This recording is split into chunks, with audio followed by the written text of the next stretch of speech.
Boa noite. No turbilhão dos acontecimentos políticos, com a confirmação pelo Superior Tribunal de Justiça de que o impeachment vai poder ser votado pela Câmara Federal em Brasília no domingo, com esta crise econômica que tem causado tanto prejuízo a todos nós brasileiros, que ainda enfrentamos uma criminalidade crescente e assustadora nas ruas das cidades.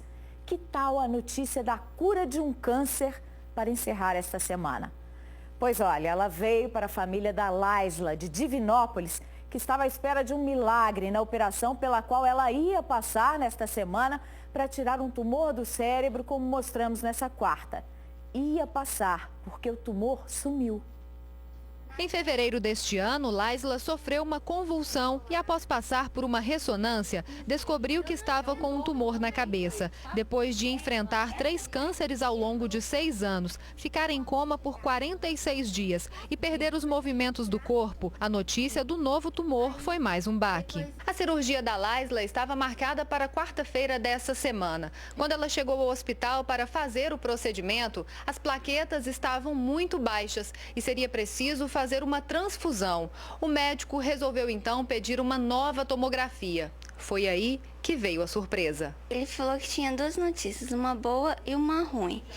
Que a ruim era que seria que no Hemominas não tinha as plaquetas e a boa era que não tinha mais tumor. Laisla ainda vai passar por outros exames para confirmar se o edema na cabeça realmente sumiu.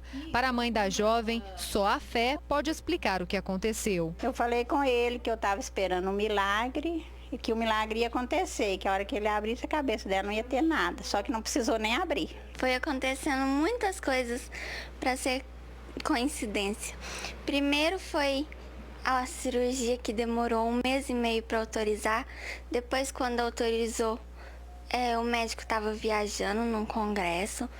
Aí, quando fui fazer a cirurgia, eu precisava tomar plaquetas e não tinha plaquetas no Hemominas. Então, eu acho que é providência divina. E as notícias boas não param por aí. Segunda-feira eu tô lá. Vai voltar para a escola? Vou, com certeza. Mas mesmo com essa surpresa maravilhosa, a família ainda precisa de ajuda para o tratamento da Laisla, que continua, e também para pagar as contas do plano de saúde que estão acumuladas. Você encontra os contatos na nossa página na internet, alterosa.com.br/JA. E apesar da notícia que eu dei ontem da sanção da lei da pílula do câncer, os pacientes não deverão ter acesso à fosfoetanolamina tão facilmente por enquanto. É que atualmente a substância não está sendo produzida. A USP, Universidade de São Paulo, que fica em São Carlos, fechou o laboratório. Um funcionário da instituição foi transferido para Cravinhos, onde será produzida a substância no laboratório PDT Pharma. A fábrica já recebeu as máquinas e o primeiro lote deve ter cerca de 350 mil cápsulas. Por causa dos testes, a substância vai seguir desse laboratório para a Fundação Remédio Popular na cidade de Américo Brasiliense. Lá o material vai ser transformado em cápsulas. Só depois é que elas serão enviadas para o Instituto do Câncer de São Paulo, onde a distribuição será destinada para pacientes inseridos nos testes. E já nós vamos falar mais sobre saúde. A OMS já está recomendando a vacina contra a dengue. Também vamos falar sobre a procura pela vacina contra a gripe H1N1 no estado. O empresário Benedito Rodrigues de Oliveira Neto, Bené, apontado pela Polícia Federal como operador do governador Fernando Pimentel, num esquema de corrupção e fraude eleitoral, foi preso nesta sexta-feira em Brasília. Ele foi levado para a Superintendência da Polícia Federal no Distrito Federal nesta manhã. A prisão preventiva faz parte da Operação Acrônimo, que investiga recebimento de vantagens indevidas pelo governador quando o petista comandava o Ministério do Desenvolvimento, Indústria e Comércio Exterior. A Acrônimo é mantida em segredo de justiça no Superior Tribunal de Justiça. A suspeita é de que Pimentel recebeu valores de empresas que mantinham contratos com o BNDES, o Banco Nacional de Desenvolvimento Econômico. Bené é investigado por participação no esquema com suposta prática dos crimes de corrupção e lavagem de dinheiro. A publicitária Daniele Fonteles, sócia da agência Pepper Comunicação Interativa, que prestava serviços ao PT, confirmou em depoimentos prestados a investigadores da operação que Bené atuava como uma espécie de provedor da primeira campanha presidencial de Dilma Rousseff em 2010, conforme relato de uma fonte que teve acesso ao caso. E o governador não comentou a prisão de Bené. Fernando Pimentel conheceu hoje o novo carro produzido pela montadora da Fiat em Minas. O evento foi na parte de trás do Palácio da Liberdade. O governador, Fernando Pimentel, chegou acompanhado de seguranças e do presidente da empresa de automóveis. Juntos, eles revelaram o novo veículo. Pimentel entrou no carro e conheceu cada detalhe. Depois foi embora, sem falar com a imprensa. O carro de passeio compacto foi criado no Centro de Pesquisa e Desenvolvimento da fábrica em Betim, com o apoio de profissionais da área de design da empresa italiana. Para que o carro fosse produzido totalmente na cidade da região metropolitana, a estrutura da fábrica foi remodelada, com a implantação de 240 novos robôs e treinamento de funcionários. Isso aqui é uma prova que nós seguimos como uma empresa brasileira e gostaria de reforçar aqui que os talentos existentes no Brasil são extremamente competentes. Nós achamos nesse país muita excelência e nós conseguimos fazer passos em frente. A Organização Mundial da Saúde aprovou o uso da primeira vacina contra a dengue. A entidade anunciou a recomendação em locais onde a doença é endêmica. Um dos primeiros países a adotar a imunização foi as Filipinas, como a gente vê nessas imagens. Aqui no Brasil, no México e em El Salvador, os governos e agências de regulação já haviam dado o sinal verde para o uso do produto.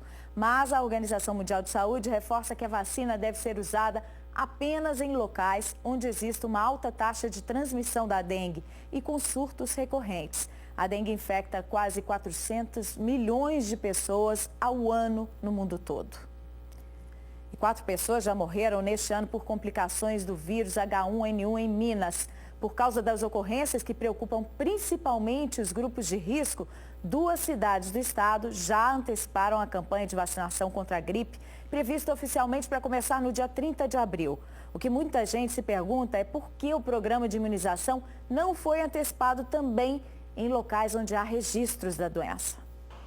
Nós conhecemos 3 irmãs simpáticas, aposentadas, com astral lá em cima e que gostam de sair, fazer compras e curtir a vida. Só que não estão podendo, não. Temos saído pouco, não vamos muito em shopping, por causa da aglomeração, não andamos muito na rua. As idosas estão com muito medo da gripe, porque elas têm outras doenças crônicas e reclamam da demora do governo para começar a vacinação. Eu acho absurdo, porque eu tenho impressão que os postos têm toda a estrutura já. Está demorando demais, o idoso não pode ficar esperando assim não. A Cíntia também faz parte do grupo de risco. Ela está grávida de 3 meses e muito preocupada. A gente sofre essa mudança de temperatura, é uma situação que realmente a pessoa tem uma baixa imunidade e ela pode então pegar essa gripe tão temida por todos. Segundo o último boletim da Secretaria de Estado da Saúde, até agora em Minas Gerais são 39 casos de síndrome respiratória aguda grave por influenza. 10 pessoas morreram, 4 em função do H1N1. Em 7 estados e no Distrito Federal, a campanha de vacinação foi antecipada. Em Minas, somente em 2 cidades, Frutal, onde morreram 2 pessoas, e Lavras, que registrou um óbito. Em Lavras, a vacinação começou na tarde desta quinta-feira, somente para os grupos de risco, assim como vai acontecer em todo o estado na campanha que começa a partir do dia 30 deste mês. Inicialmente, a cidade recebeu 9.000 doses, de um montante de 24 mil vacinas, que vão ser distribuídas de acordo com o cronograma do Ministério da Saúde. Este infectologista explica que é preciso levar em consideração a situação de cada município para analisar a necessidade de antecipar a campanha. Ele disse que a vacina não tem efeito imediato. Ela toma vacina, né? A partir de então, o sistema imune dela começa a funcionar, de modo que a 2 a 3 semanas ela tem os anticorpos necessários, que são as moléculas, né? São os elementos no corpo necessários para a proteção contra o vírus H1N1 e outros vírus da gripe também mais fortes. E lembra aqueles cuidados simples e essenciais. Espirrou, lava a mão, protege, né, com o braço. Paciente com suspeita de H1N1, mantenha-se 1 metro de distância. Se for dentro de casa, as pessoas têm contato dentro de casa, evitar talheres e copos. Evitar aglomerações à medida do possível. Se tiver alguém dentro de casa, deixar um ambiente mais arejado. Janela aberta, portas abertas, circulação de ar. Hidratação para pacientes que não têm contraindicação, pessoas em geral que podem beber água, bastante água. Isso ajuda a facilitar até a doença ficar não tão grave, tá? Pelo segundo dia seguido, a Polícia Federal ouviu os presos envolvidos na Operação Mar de Lama, em Governador Valadares. 8 pessoas estão detidas, suspeitas de desviar verbas públicas destinadas a obras emergenciais na cidade em 2013. 8 vereadores que podem ter participado do esquema estão afastados. Os diretores do Serviço Autônomo de Água e Esgoto, ex-secretário de Serviços Urbanos e 3 dos empresários presos por suspeita de envolvimento na Operação Mar de Lama chegaram à sede da Polícia Federal para prestar depoimento pouco antes das 9 da manhã. Desta vez com roupas comuns e sem algemas. O advogado dos sócios da Pavotec, que presta serviço para o SAAI desde 2007, negou o envolvimento da empresa em irregularidades. O primeiro fato é que não houve desvio de nenhum centavo do município de Governador Valadares. Essa é a primeira questão que tem que ser ressaltada, porque as notícias iniciais foram que teria havido um rombo, um desvio de 1 bilhão e tal. Isso nunca aconteceu. A discussão é sobre a validade ou não desse contrato. Nunca houve um pagamento de 1 centavo a esse título. E eles estão questionando, na verdade, a validade de vários contratos. Me parece que tudo gira em torno da validade ou não de contratos de licitação. Nós não temos nenhum receio e temos confiança que vamos esclarecer todos os fatos. A operação investiga o desvio de verbas públicas recebidas pelo município para obras emergenciais após enchentes no fim de 2013. 8 vereadores também estão sendo investigados por envolvimento na suposta fraude e continuam afastados dos cargos e impedidos de entrar em repartições públicas. A perícia está analisando materiais apreendidos como computadores, celulares e pendrives. Policiais militares apreenderam um adolescente que seria conhecido por envolvimento com uma das gangues do tráfico em Guerra e Juiz de Fora.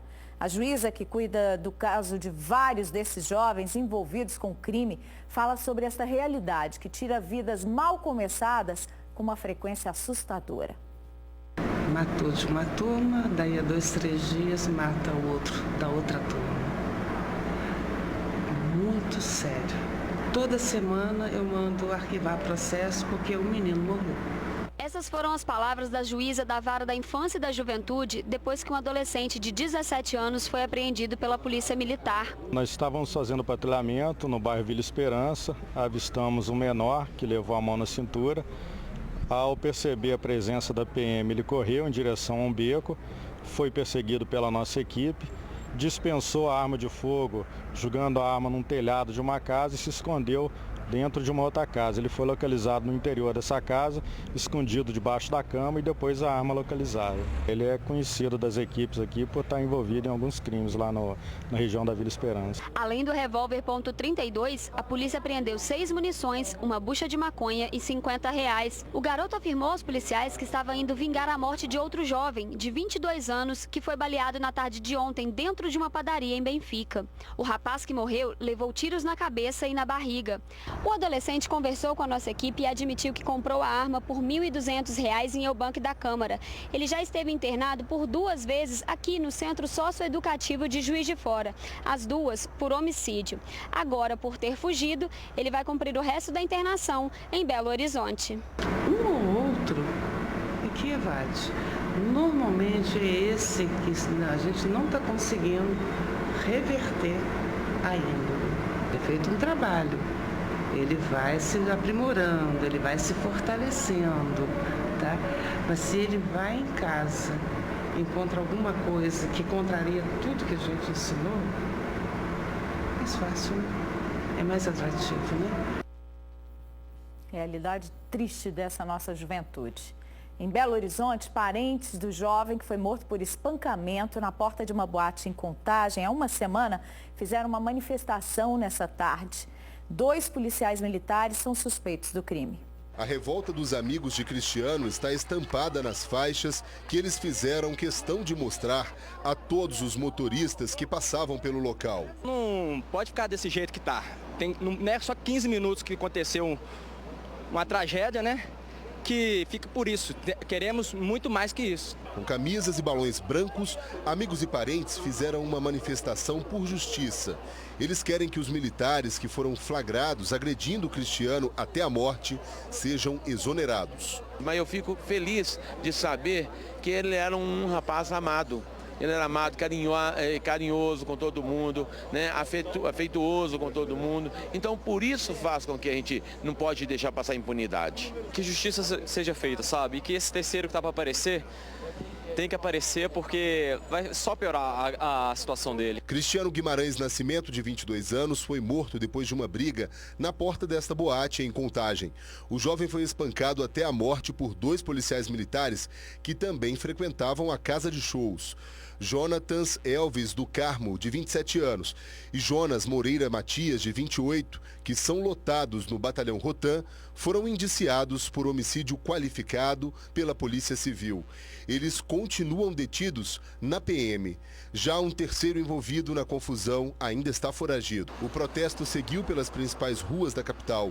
No cruzamento das avenidas Getúlio Vargas com Afonso Pena, eles fizeram um abraço simbólico e pediram justiça. O maior sentimento é de tristeza mesmo. Eu acho que foi por mais banal e bárbaro que seja, eu acho que o motivo dessa passeata aqui é pedir, além da justiça, pedir consciência. A seguir, as manifestações e a opinião do povo nas ruas sobre a votação do processo de impeachment neste domingo. Nós voltamos já.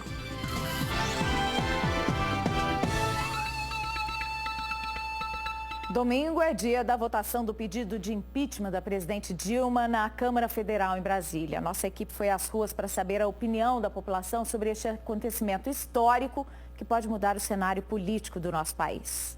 Deve acontecer. Por quê? Eu acho que o país já está num momento que a corrupção tomou conta e tem que ter mudança. Por favor, não. Por quê? Porque ela tem que provar algumas coisas certas do que ela fez mesmo. Eu acho que tem que estar tudo bem provado, né? Espero que seja aprovado nessa instância e nas próximas aí para levar até o final esse processo aí. Eu acho que vai ser o melhor para a gente no momento. Eu sou contra. Contra? Só por quê? Porque eu acho que nós não temos opções, entendeu? Quem que nós vamos colocar no lugar? Às vésperas da votação do processo de impeachment da presidente Dilma Rousseff, os protestos recomeçaram nas cidades e nas estradas. Integrantes do Movimento dos Trabalhadores Rurais Sem Terra fecharam estradas em Uberlândia e em Governador Valadares, onde cerca de 200 pessoas bloquearam as pistas da BR-116. O MST promove manifestações em várias partes do país em defesa da presidente. Em Belo Horizonte, 3 pessoas foram presas pela polícia no anel rodoviário na altura do bairro Betânia, pichando um muro com os dizeres "não vai ter golpe". De acordo com os militares, os homens informaram que foram pagos pela CUT para fazer pichações em vários lugares. A assessoria da CUT informou que desconhece que algum integrante da central tenha participado da pichação. Para o domingo, em Belo Horizonte, grupos que defendem a permanência da presidente no governo devem se reunir na Praça Raul Soares e seguir até a Praça da Estação. Já os opositores de Dilma planejam se encontrar na Praça da Liberdade. Enquanto grupos contra e a favor do governo se encaminham para a capital federal, tem muita gente pedindo por mais tolerância e diálogos, como o autor desta charge, o ilustrador gaúcho Lucas Levitan. E ela me inspirou a falar sobre este momento tenso e de divisão no país. O Muro de Brasília, montado para evitar um possível confronto entre defensores e opositores do governo de Dilma Rousseff, que vão para lá se manifestar neste domingo, acredito que nos chama a adotar uma outra postura, a de respeito e zelo pelo outro, que, como cada um de nós, faz parte desta massa tão maltratada e mal conduzida por políticos de todos os partidos que estão no poder, no Palácio, no Congresso, nos estados, nas assembleias, nas prefeituras e nas câmaras. Este seria o melhor recado para estes políticos. Vocês não vão nos dividir, porque juntos vamos cobrar que vocês prestem com honestidade o serviço público pelo qual pagamos e tão caro. A edição desta sexta termina aqui. Uma boa noite, um bom fim de semana para você e até segunda-feira, se Deus quiser.